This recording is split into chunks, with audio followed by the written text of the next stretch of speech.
এই জায়গাটা হলো এটা মহাকাব্যের জায়গা। ধাক্কা দিয়ান না, ধাক্কা দিয়ান না। মহাকাব্যের যে বীর গাথা শোনেন, এই ভাই ধাক্কা দিয়ান না বীর গাথার যে বীর থাকে, এই সেই বীর। প্লিজ ধাক্কা দিয়ান না প্লিজ। তাকে এই নিয়ে আপনি কবরটা ভেঙে ফেলতেছেন তো, আপনার নিউজ বেশি জরুরি না কবরটা বেশি জরুরি? একেবারে এটা নিয়ে যুগে যুগে লেখালেখি হবে, স্মরণ করবে এই লোককে। এই যে এখানে মাটির তলে শুয়ে আছে,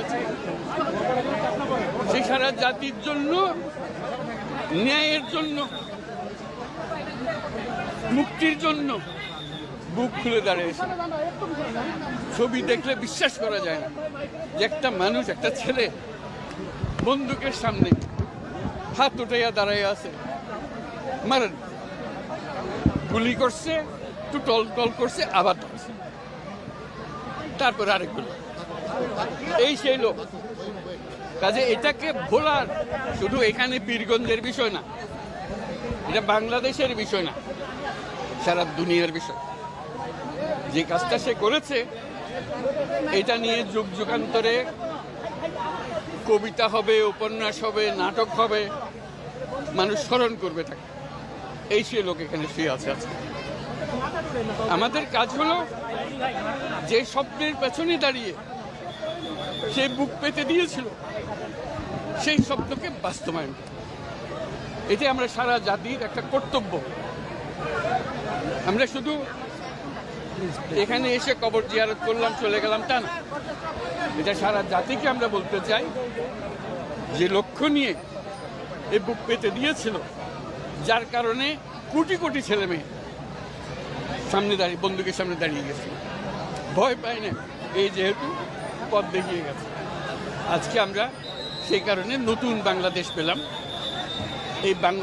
এই নতুন বাংলাদেশ গড়ার দায়িত্ব এখন আমাদের। তার কথা স্মরণ হবে এই কাজটা করার মতো। কাজে আমাদেরকে সেই কাজটা যেন আমরা করি। এই আবু সাঈদ এখন এক পরিবারের সন্তান না, বাংলাদেশের যত পরিবার আছে তাদেরই সন্তান, এবং তারা অধিকার তাকায় থাকবে। যারা ছোট ছেলে মেয়ে বড় হবে, তারা স্কুলে পড়বে, আবু সাঈদের কথা নিজে নিজে প্রস্তুতি হবে, আমিও ন্যায়ের জন্য লড়বো, আমিও বুক পেতে দেব। সেই হলো এই আবু সাঈদ।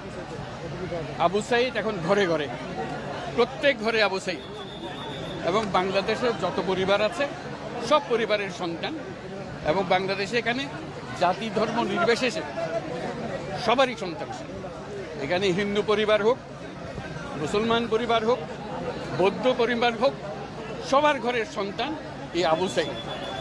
কাজেই আপনারা খেয়াল রাখবেন যে কোথাও কোনো গোলযোগ যেন না হয়, কেউ ধর্ম নিয়ে কথাবার্তা না বলে, কারণ আমরা এই মাটিরই সন্তান, সবাই আবু সাঈদ।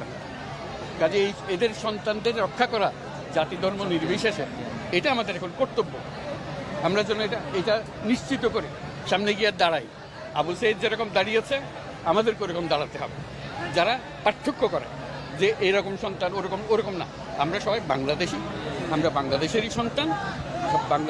আবু সাঈদের মা সবার মা, এবং সবার মা আবু সাঈদের মা। কাজে তাকে রক্ষা করতে হবে, তাদের বোনদের রক্ষা করতে হবে, তাদের ছেলে ভাইদের রক্ষা করতে হবে, সবাই মিলে করে। এটা এক বাংলাদেশ, দুই বাংলাদেশ নেই এখানে, এটা আবু সাঈদের বাংলাদেশ। এই আবু সাঈদের বাংলাদেশে কোনো ভেদাভেদ নেই। কাজে আপনাদের কাছে অনুরোধ, যে যেখানে আছেন ওই আবু সাঈদের বা যারা যারা আছে যেখানে আছে, তাদেরকে রক্ষা করুন, কোনো রকম গোলযোগ হতে দেবেন না। আজকে যে আসলাম এখানে, এটা স্মরণ করেন, আমরা যাতে এটা বাস্তবায়ন করতে পারি। আপনাদেরকে সবাইকে সালাম দেওয়া।